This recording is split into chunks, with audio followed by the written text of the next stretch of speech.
მოგესალმებით მეგობრებო, ახლა ვარ სასტუმრო ბოდბეში, სადაც საოცარი ხედებია მართლა, თუმცა ეს ხედები არაფერია იმასთან შედარებით, რასაც მე დღეს თქვენ გაჩვენებთ. და ამ ვიდეოში თქვენ ნახავთ ერთ-ერთ ყველაზე ლამაზ მზის ჩასვლას მსოფლიოში. ეს იქნება ძალიან ლამაზი ვიდეო, სადაც ჯერ დაგათვალიერებინებთ შირაქის ავიაბაზას.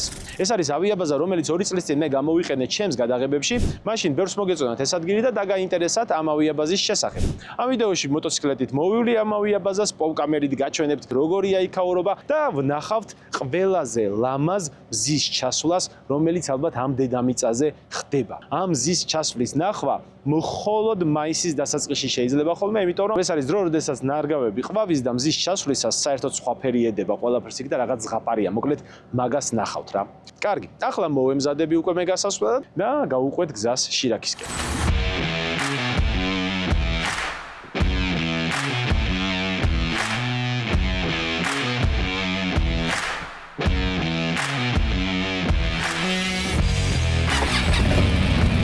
მოტოციკლეტი ჯერ არ გიყიდია და ისევ მანქანით დადიხარ, მაშინ პასუხისმგებლობის დაზღვევა აუცილებლად გჭირდება. პასუხისმგებლობის დაზღვევა არის, როდესაც დაზღვევა უნაზღაურებს იმას, ვისაც დაეჯახები. და საქართველოში თუ საზოგადოებრივ ტრანსპორტად მოგივიდა შეჯახება, შეიძლება 10,000-ობით ლარი მოგივიდეს ინვოისი გადასახდელი. საზოგადოებრივი ტრანსპორტი რომც არ იყოს, დაზღვეულ ახალ მანქანას რო დაეჯახო, აუცილებლად ცენტრში კეთდება და იქ საერთოდ საშინელებები ხდება რა. ამ ყველაფრის თავიდან არიდება, სულ რაღაც 12 ლარიდან არის შესაძლებელი. პასუხისმგებლობის დაზღვევის ფასი 12 ლარიდან იწყება თვეში და ეს აგარიდებს 10,000-ობით ლარის ზარალს. შეგიძლია გადახვიდე ქარუჯიზე, შეიძინო პასუხისმგებლობის დაზღვევა 1 კლიკით და იარო მშვიდად. წარმატებებს გისურვებ.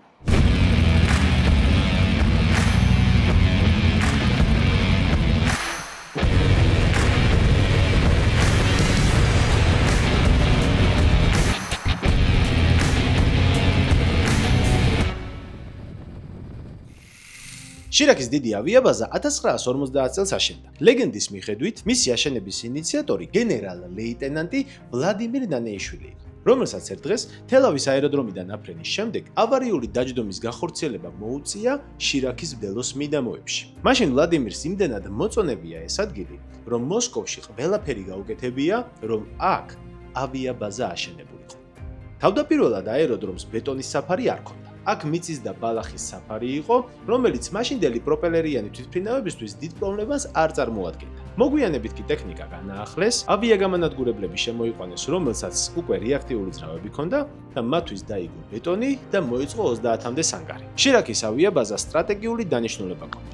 აქ უნდა განთავსებულიყო საბჭოთა ქვედანაყოფები, რომელიც საჭიროების შემთხვევაში იერის მიიტანდნენ თურქეთის და ნატოს სხვა ქვეყნების ტერიტორიებზე. ხოლო მოგვიანებით, ცივი ომის პერიოდში შირაქის ავიაბაზა განიხილებოდა ავღანეთზე თავდასხმის განხორციელების სტრატეგიულ ობიექტად. საგულისხმოა ისიც, რომ შირაქის ბაზიდან აფრენილ თვითმფრინავს შეეძლო ატომური იარაღით იერიშის მიტანაც, რაც ნამდვილად ადასტურებს, რომ აქ იყო ატომური ქობინე. თავიდან შირაქის ავიაბაზაზე განთავსებული იყო ალექსანდრე ნეველის სახელობის 162 პოლკი. ეს პოლკი აღჭურვილი იყო MiG-15 ტიპის თვითმფრინავებით. მოგვიანებით კი გადავიდნენ MiG-17 ტიპის თვითმფრინავებზეც. სწორედ მათთვის აშენდა რამდენიმე ათეული ზანგარი, სადაც ინახებოდა კიდეც ეს ავიაგამანადგურება. შირაქის ავიაბაზა ერთ-ერთი ყველაზე მნიშვნელოვანი სამხედრო ობიექტი იყო საბჭოთა კავშირში.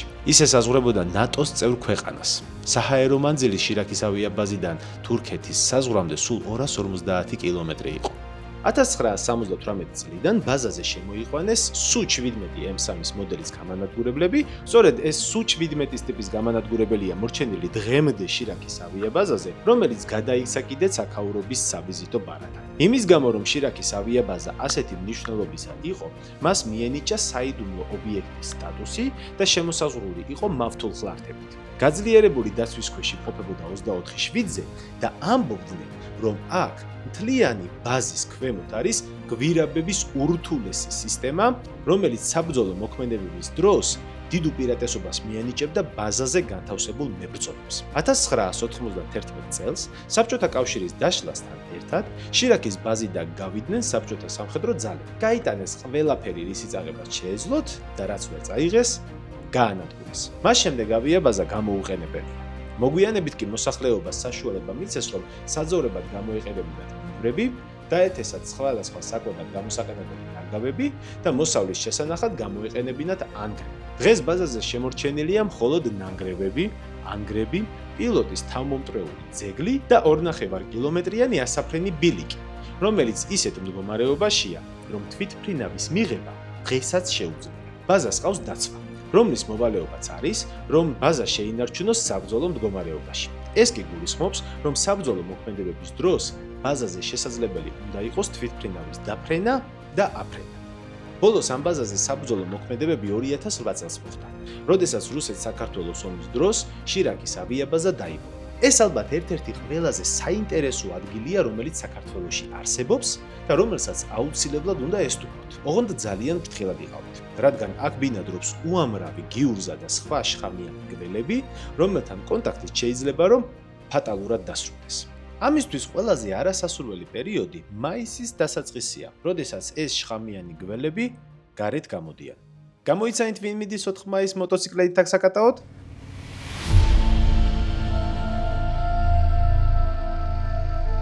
შირაკის ავიაბაზისკენ მიმავალი გზა თვალუწვდენელ მინდვრებში იკარგება.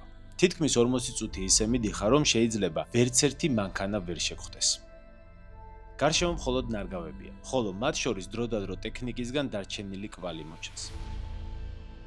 ამ გზას თუ დაადგები, უნებურად ეხვევი შირაკის მისტიკაში, თითქოს პარალელურ სამყაროში გადადიხარ. და აი ისიც, შირაკის მიტოვებული ავიაბაზა.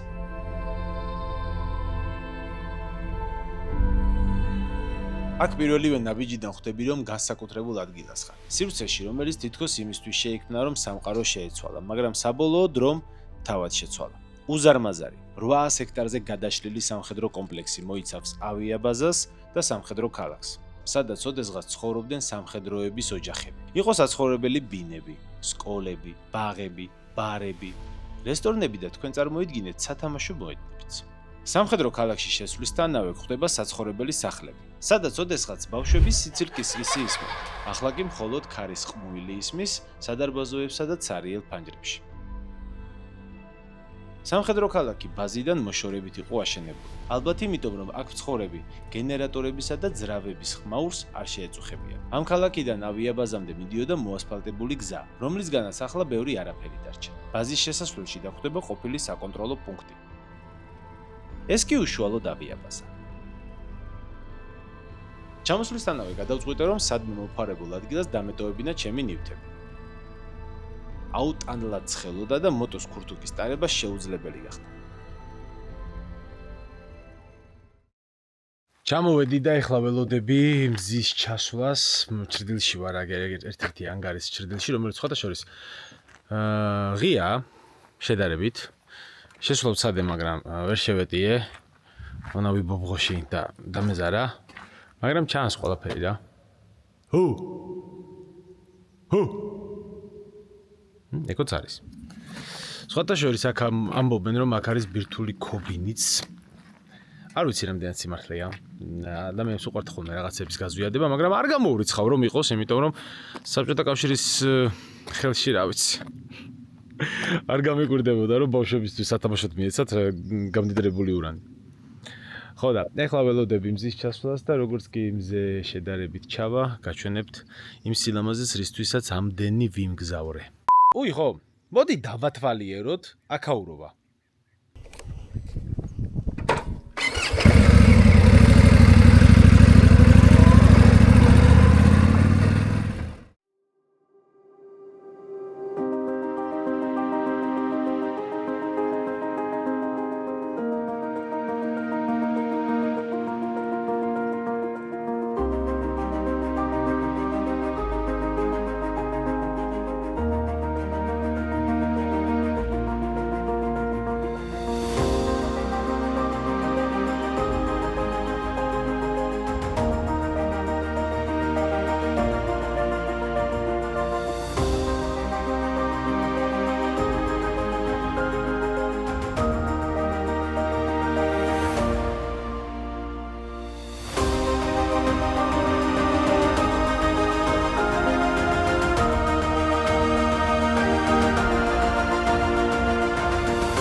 კარგი.